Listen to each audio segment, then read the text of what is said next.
Pope Leo XIV has called for pressure to be placed on governments to protect the environment, as he stressed that damaging the natural world is incompatible with the Christian faith.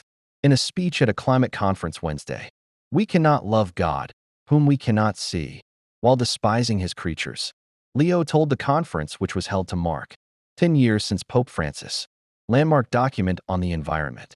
Everyone in society, through non-governmental organizations and advocacy groups, must put pressure on governments to develop and implement more rigorous regulations, procedures, and controls. The American Pontiff's remarks came in his first major speech on the environment.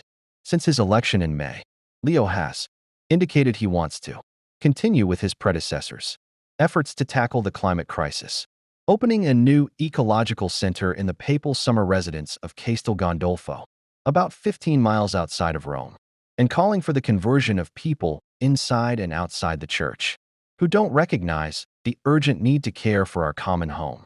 Pope Leo paid tribute to his predecessor's encyclical, Laudato Si, Praised Be to You, which said responsible stewardship of the environment was a moral imperative for Catholics, while linking environmental degradation with poverty. The release of the encyclical was timed to influence the Paris COP21 climate summit and is considered have an impact on galvanizing religious groups and even those outside the Catholic Church to protect the environment, while inspiring the group, the Laudato Si movement. They were the organizers of the event at Castel Gandolfo, at which Leo spoke Wednesday. Among those attending the event was Arnold Schwarzenegger, the actor and former governor of California, who is supporting papal efforts on climate.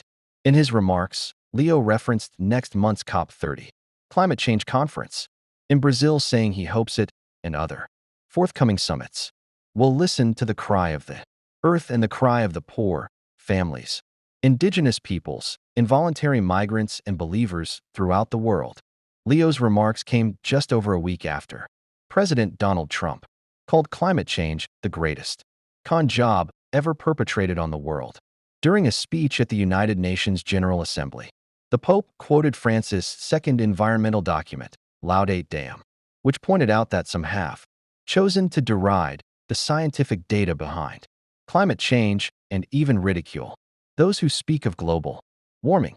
Leo insisted, however, that people's hearts needed to be changed and called for a true ecological conversion, which changes individuals and communities. "We must shift from collecting data to caring," he said before making a final appeal. "God will ask us if we have cultivated and cared for the world that he created for the benefit of all and for future generations. And if we have taken care of our brothers and sisters, what will be our answer?"